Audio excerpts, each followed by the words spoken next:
proses nggak mengkhianati hasil. Itu beneran sih, asli nggak mengkhianati hasil. Karena dulu yang saya dapat cuma Rp1.200, sekarang udah 1,5 tahun, saya udah bisa dapat 250 juta.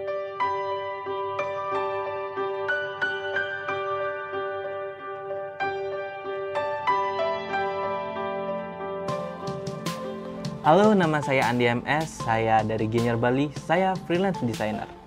Awal mula saya nggak terlalu suka desain, saya lebih cenderung suka dunia videografi.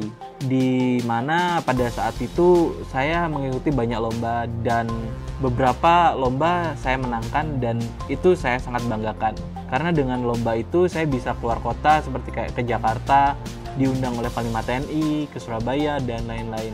Nah di situ saya terus mengembangkan di dunia videografi, tapi pada akhirnya saya ternyata anaknya cepet bosan dan dimana waktu itu saya berhenti dari dunia videografi dan saya nyemplung ke dunia desain.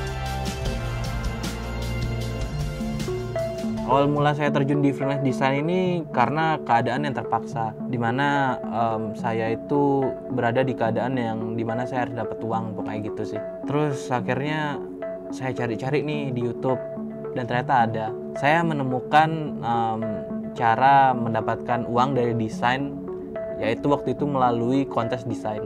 Akhirnya di situ saya coba di situ dan akhirnya pertama kali saya ikut kontes di 99 desain, dimana pertama kali ikut saya waktu itu menang atau cong. Kalau orang komunitas tuh seringnya bilangnya cong karena congratulation atau win atau menang. Nah di situ saya bangga kali karena waktu itu menangnya $190 atau 2,5 juta. Kenapa saya seneng ya? Karena itu adalah penghasilan pertama saya yang dimana saya menang dibayar dolar, gede lagi, 2,5 juta tuh menurut saya gede. Nah di situ akhirnya setiap hari keseharian saya rubah jadi ngikut kontes setiap hari. Tapi alhamdulillah di kontes itu saya selama sebulan itu pernah menang 5-10an kontes yang hasilnya itu kira-kira belasan sampai puluhan juta. Nah di situ saya nekat tuh, saya coba nekat untuk hidup mandiri, yaitu dengan cara pisah dari keluarga atau dengan cara ngekos. Saya nekat tuh ngekos dengan uang hari hasil kontes dan saya racunin teman saya nih, saya ajak dia ngontes dan akhirnya teman saya pun akhirnya ketularan rezeki dari kontes. Sampai pada akhirnya itu kebijakan platform itu berubah total, yang dimana ngebuat banyak akun saya yang hilang, banyak akun saya yang ke-ban, hilang lah pokoknya. Dan waktu itu manajemen keuangan saya itu masih jelek sekali, saya nggak bisa handle uang, sehingga uang yang udah saya dapetin itu nggak kerasa, hilang tanpa jejak, nggak tahu kemana. Padahal nggak ada yang nyuri, nggak ada yang apa, saya pakai sendiri, ya hilang gitu aja karena ya manajemen yang buruk sih. Di situ saya nyesel kali sih dan akhirnya saya merasa jenuh, saya stres di sana sampai waktu itu nggak bisa bayar kos karena ya nggak ada uang. Saya masih ingat di situ saya waktu itu lapar, uang sisa cuma 3.000, bensinnya tipis, dikit kali sih waktu itu. Saya bingung mau ngapain, lapar gitu. Akhirnya saya ke supermarket beli 1 Indomie, terus pulang ke kos saya masak pakai ceret karena nggak punya kompor di kos. Nah itu saya mau minta uang ke orang tua itu saya malu, saya nggak berani. Tapi singkat cerita akhirnya saya pun memilih kembali ke rumah. Saya balik ke rumah dan saya fokus untuk kuliah tanpa menghasilkan apa-apa dan cenderung lebih menghabiskan uang. Tapi di sini batin saya bergejolak karena kedua kakak saya udah bisa menghasilkan, udah bisa lah menghidupi dirinya sendiri, sedangkan saya ini cuma bisanya ngabisin uang aja. Di situ tuh rasanya tuh nggak enak sih, ya kayak kok mereka bisa, saya nggak bisa, apa yang salah? Terus saya pikir juga, tapi itu juga karena keputusan saya sendiri, karena saya nggak ngikutin bisnis orang tua. Karena walaupun uangnya cepet, gede, dan besar, saya nggak mau. Karena dari dulu, dari saya kecil itu, yang saya dengar orang tua saya tuh hanya pertengkaran aja, teriak-teriak, banting-banting lah. banyaklah pertengkaran semua. Hingga sekarang orang tua saya di Jawa, tinggal saya dan kakak saya, pertengkaran itu masih turun ke kakak saya dan kedua kakak saya. Jadi ya sama setiap hari saya masih mendengar pertengkaran itu. Maka dari itu saya memilih keluar dari bisnis orang tua. Saya nggak mau ikut campur. Saya lebih baik memilih jalan saya sendiri, memulai dari nol. Nah, singkat cerita sekitar 3 bulanan saya nggak jelas tuh, saya nggak menghasilkan apapun, saya luntang-lantung nggak jelas pokoknya.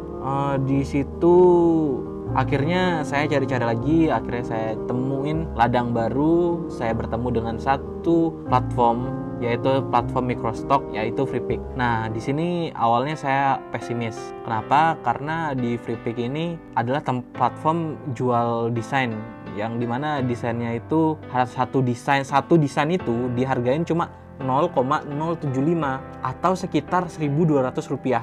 Itu dikit kali menurut saya waktu itu dikit kali. Tapi karena nggak ada pilihan lain ya, jadi ya saya lanjutin aja sih. Saya lanjutin dan dapat sebulan kira-kira waktu itu dapatnya 18 euro. Di situ saya ngerasa kok dikit 18 euro, yang dulunya bisa belasan sampai puluhan juta, sekarang per bulannya cuma dapat 200.000 doang. Terus saya bingung tuh ngapain. Tapi karena nggak ada pilihan lain, jadi di situ saya sama teman saya gasin aja sih, coba desain terus, upload terus, dan nggak kasih kendor lah pokoknya. Alhamdulillah waktu itu di bulan kedua penghasilannya naik jadi 200 euro, kemudian bulan ketiganya naik lagi jadi 500 euro, dan keempat 1000 euro, dan seterusnya. Dan alhamdulillah sampai sekarang masih menghasilkan. Kuncinya sih emang satu, konsisten. Dan ini kata yang klise, proses nggak mengkhianati hasil. Itu beneran sih, asli nggak mengkhianati hasil. Karena dulu yang saya dapat cuma Rp1.200, sekarang udah 1,5 tahun, saya udah bisa dapat 250 juta. Itu saya, yang menurut saya masih lumayan kecil, karena mentor-mentor saya atau beliau-beliau yang sudah duluan main di microstock atau di marketplace, mereka sudah punya studio, sudah bisa buat nikah atau buat beli mobil atau beli rumah. Itu saya pengen seperti mereka, saya terpacu dan saya termotivasi oleh mereka. Tapi saya syukuri saya sudah bisa ada di posisi sekarang ini. Karena ini passive income, jadi setiap bulannya itu terus bertumbuh. Tapi nggak tiap bulan itu besar terus ya. Karena kalau lagi sepi kita bisa dapat setengahnya. Tapi alhamdulillah setiap bulan pasti ada. Walaupun kita nggak upload desain, tiap bulan pasti ada. Walaupun nggak sebanyak kalau kita lagi rajin upload. Prospek kedepannya ini masih sangat bagus ya. Tapi jangan hanya bergantung pada satu platform. Untuk kalian yang pengen mulai, langsung aja gasin. Banyak kok tutorial di YouTube. Kita harus mau belajar. Tutorial udah disediain banyak di YouTube. Tinggal dari diri kita mau apa enggak belajar. Terus kalau gagal, kita coba lagi. Habisin jatah gagal kalian. Saya rasa saya masih punya jatah gagal, karena sampai sekarang pun saya masih sering gagal kok. Jadi selama kalian masih hidup, coba aja terus. Jangan takut gagal. Dulu di akun saya tuh pernah ada orang yang niru desain saya. Itu nggak jelas sekali sih. Dimana dia niru dan akun saya yang ke-ban, bukan akun dia. Di situ saya marah, tapi nggak bisa apa-apa. Saya tanya grup komunitas juga, mereka udah usahain tapi nggak bisa juga. Saya kontak support Freepik-nya, nggak jelas. Jawabannya ya nggak jelas lah, nggak memuaskan. Dan akhirnya yang saya lakukan adalah ikhlaskan saja, biarkan akun itu pergi. Akhirnya di situ saya mulai hati-hati, padahal saya korban. Ya nggak jelas lah, tapi coba aja lagi. Akhirnya saya tetap coba dan saya masih kok di sini. Jadi intinya mulai aja dulu dari bawah, dari kecil, dari apapun. Asal kita disiplin, konsisten, suatu hari kita bisa melihat hasilnya. Ingatlah berbagi ke sesama, apapun dan berapapun yang kamu mampu. Oke, terima kasih telah menonton video ini. Semoga video saya ini bisa menginspirasi dan memotivasi kalian. Saat ini saya sedang mengembangkan channel ini yang nantinya akan berisikan narasumber atau seseorang yang memiliki cerita atau kisah inspiratif yang akan membuat kalian termotivasi. Langsung saja subscribe channel ini, semoga sukses, like dan share video ini ke teman-teman kalian. Ingat, kuncinya konsisten. Saya Andi, semoga sukses.